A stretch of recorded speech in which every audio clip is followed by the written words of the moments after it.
मैं एक पत्रकार हूँ और जब भी किसी की कोई समस्या होती है या यूँ कहें तकलीफ़ होती है तो शायद हम ही लोग आवाज़ बनते हैं। उसकी समस्या को संबंधित अधिकारी तक पहुँचाना, नेताओं तक पहुँचाना और उसका हल कराना ही हमारी जिम्मेदारी है।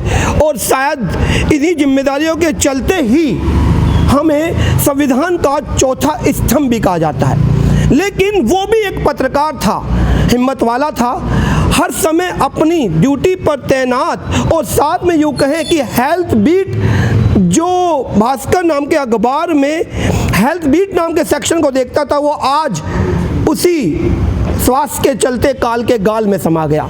क्या सबसे बड़े अनुसंधान या एम्स जैसे हॉस्पिटल में एडमिट होने के बाद एक पत्रकार का आत्महत्या कर लेना या यूं कहें हत्या कर लेना, दोनों ही सूरतों में हमने अपने भाई, अपने पत्रकार को खो दिया। क्या बस यूं ही हमें इस संविधान का चौथा स्तंभ कह दिया जाता है? जब एक सुशांत के मर जाने पर या आत्महत्या कर लेने पर पूरा देश एकजुट होकर उसके लिए आवाज़ को बुलंद कर सकता है, तो क्या हम पत्रकार भाई अपने पत्रकार के लिए आवाज़ को बुलंद नहीं कर सकते?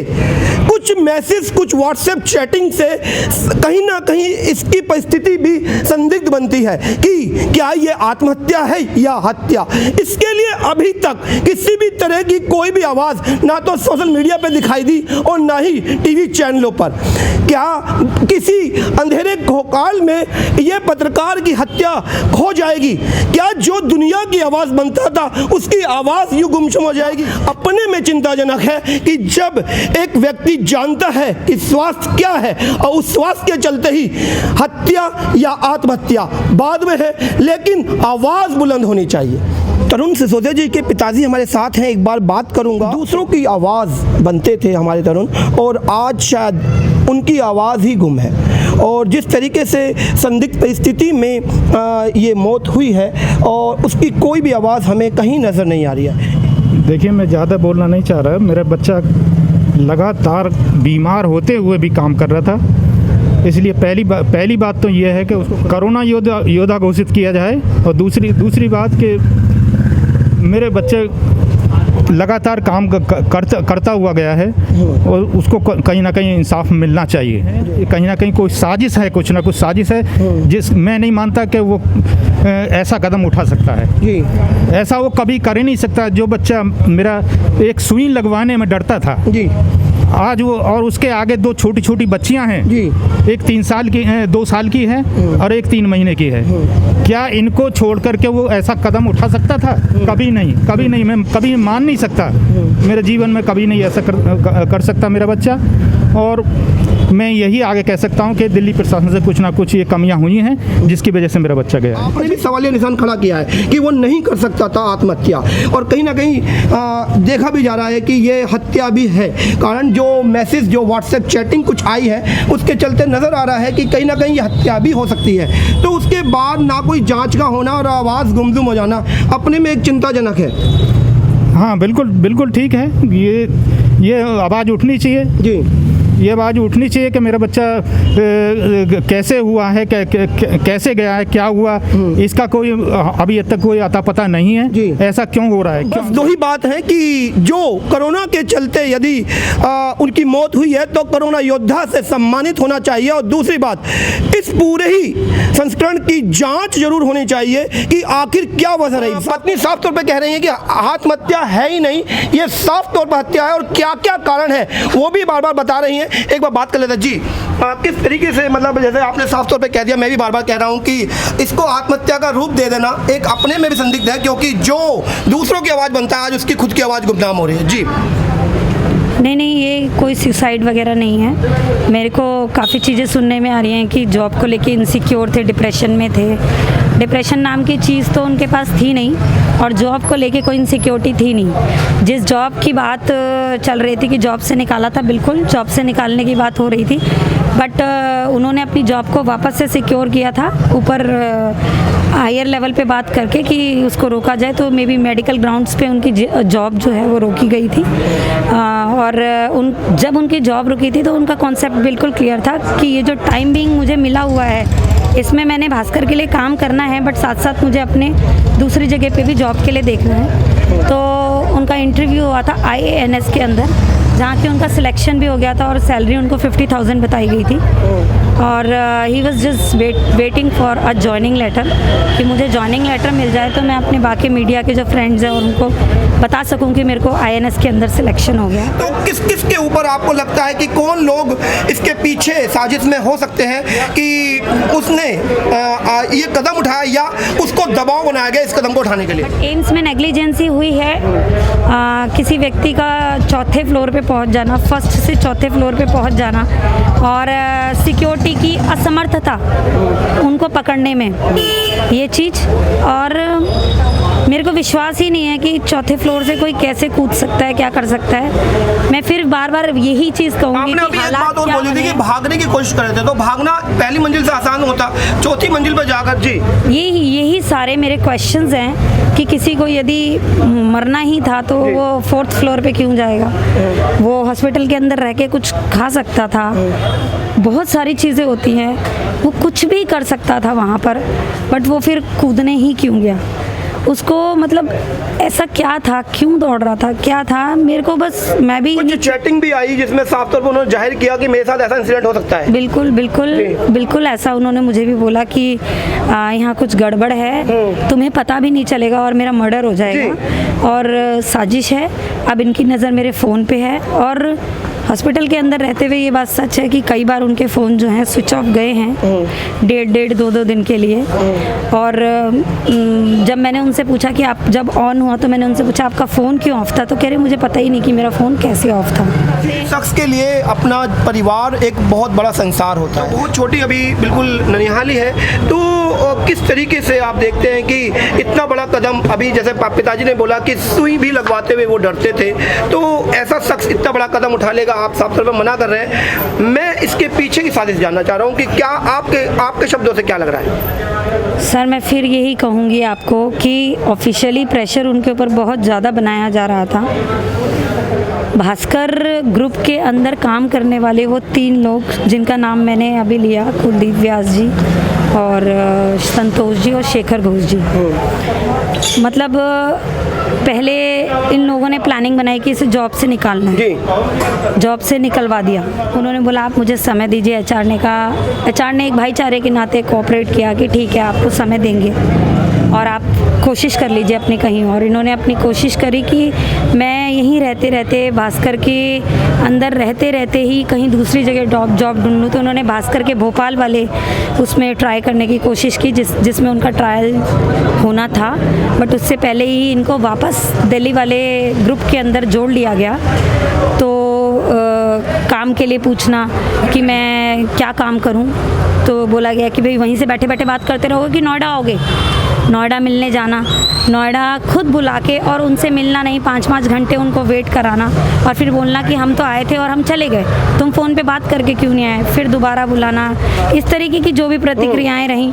अब जॉब तो उनकी सेव हो गई, वो 3 लोग अपने मकसद में कामयाब नहीं हो पाए। फिर उन लोगों ने उनको और सोचा कि इसको ऐसे नहीं तो ऐसे, इसको इसकी लीग से हट के काम दे दो, ये काम नहीं कर पाएगा, तो बोलेंगे कि ये काम नहीं कर पा रहा, इसे जॉब से निकालो, ये इनकैपेबल है अपनी जॉब के लिए। हेल्थ रिपोर्टर थे वो और हेल्थ जर्नलिस्ट थे। हेल्थ की बीट जितनी भी MCD की दिल्ली की थी वो उनसे छीन ली गई और वो छीन के एक ऐसे व्यक्ति को दी गई जो कि क्राइम देखता था। और वो व्यक्ति खुद स्वयं वहाँ से रिपोर्टिंग करता था, तो वो स्वयं तरुण जी को फ़ोन करके बोलता था कि प्लीज़ आप मुझे लिंक दीजिए, दिल्ली में मेरा कोई लिंक नहीं है हेल्थ से रिलेटेड।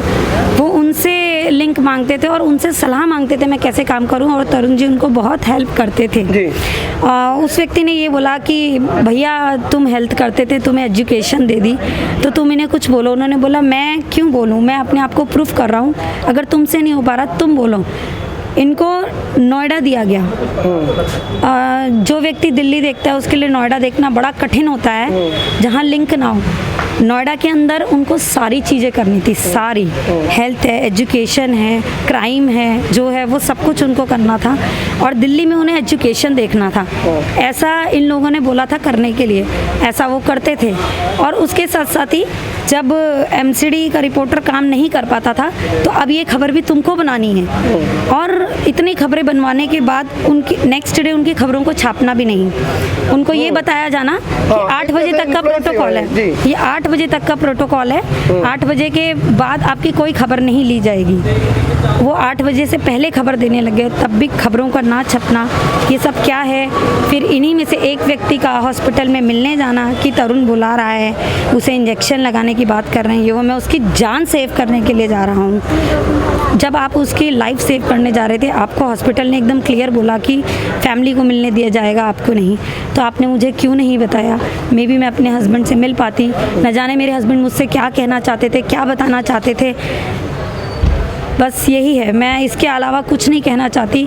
वो लोग हॉस्पिटल में गए अभी हैं, जिस तरीके से आदेश क्या किया है, क्या सिचुएशंस उन्होंने क्रिएट करवाई हैं वहाँ पर, जो वो व्यक्ति को भागना पड़ा है वहाँ से कि मैं अपनी जान को बचाऊं और बाहर निकल के मैं कुछ कर पाऊँ। अच्छा, जो अभी आदेश जी आए हैं, प्रदेश अध्यक्ष हैं भाजपा से, आपने मांग रखी कि जांच होनी चाहिए, इसको आगे कैसे लेके जाएंगे कि ये जांच गहराई जाए और इसकी जांच हो तो तथ्य सामने आए? ये तो इसके लिए तो अभी मैं एक कंप्लेंट जो है उसको दर्ज करूँगी और उसके बाद आगे देखते हैं कि कैसा होगा। अभी ज़्यादा मैंने सोचा नहीं है इस विषय पे, क्योंकि अभी मेरे ही हस्बैंड हैं और परिवार में जैसा कि आप जानते हैं कि 13 दिन तक थोड़ा कामकाज चलता है और माताजी उनकी अभी इस कंडीशन में नहीं है कि उनको ये सच्चाई बताई जाए कि इस तरीके की सिचुएशंस बनी और ऐसा हुआ। एक नेचुरल डेथ नहीं है, जो अभी तक हमने उन्हें यही बताया कि वो कोविड की वजह से रिकवर नहीं कर पाए थे, तो ऐसा, क्योंकि एक मदर है वो स्वयं कोविड से थी और सेम डे ही जिस दिन हमने संस्कार करना था उससे एक दिन पहले ही हमको हॉस्पिटल से डिस्चार्ज करवा के लेके आए हैं, तो उनकी कंडीशन नहीं है अभी ऐसी, इसलिए अभी मैं ज़्यादा सोचने के उसमें हूँ नहीं कि मैं क्या कर सकती हूँ। जिस तरीके से एक मीडिया कर्मचारी दूसरों की आवाज़ बनता है, आज इस पूरे मीडिया परिवार को ज़रूरत है एक अपने साथी की आवाज़ बनने की, और जिस तरीके से अभी पत्नी जी ने कहा कि शायद मैं इस अभी हालत में नहीं हूँ, हाँ एकजुट होना चाहिए। जिस तरीके से एक सेलिब्रिटी के लिए सारे लोग सारा घंटों लगे रहते हैं और हम दूसरों की आवाज़ बनते हैं, तो अपने भाई के लिए तो आवाज़ बनना हमारा कर्तव्य भी, हमारा धर्म भी है। भाजपा सरकार के दिल्ली प्रदेश अध्यक्ष आदेश गुप्ता जी अभी पहुँचे हैं और एक बार जानेंगे कि किस तरीके से क्या बात रखते हैं और क्या बात परिवार से करते हैं। श्री तरुण सिसोदिया जो एक निर्भीक पत्रकार थे और निर्भीक पत्रकार ही ने एक अच्छे इंसान भी थे।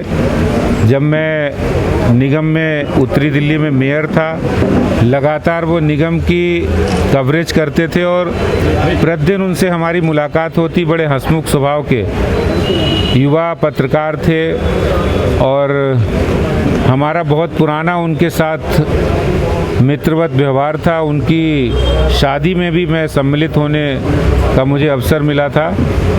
उनका पूरा परिवार भी हम लोगों से जुड़ा है।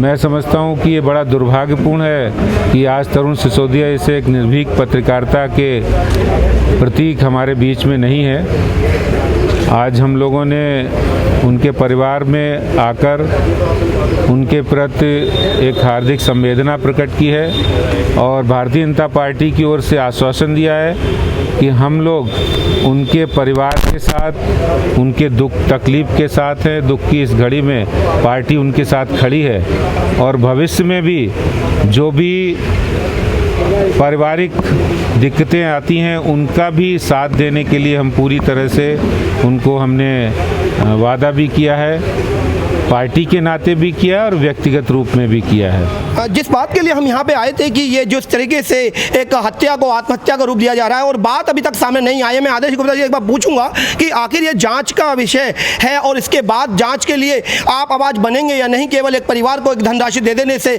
उस परिवार को शायद ढांढस नहीं बनेगी। यदि आप जाँच का विषय है तो इसके लिए जाँच कराई जाए और उसके लिए मैं एक बार बात रखूँगा आदेश गुप्ता जी से और कहूँगा कि इसकी जाँच को गहराया जाए, जांच की मांग की जाएगी सर आगे इनके लिए। यदि बताया जा रहा है कि हत्या नहीं है, आत्महत्या नहीं है, हत्या है तो जांच की मांग आगे की जाएगी।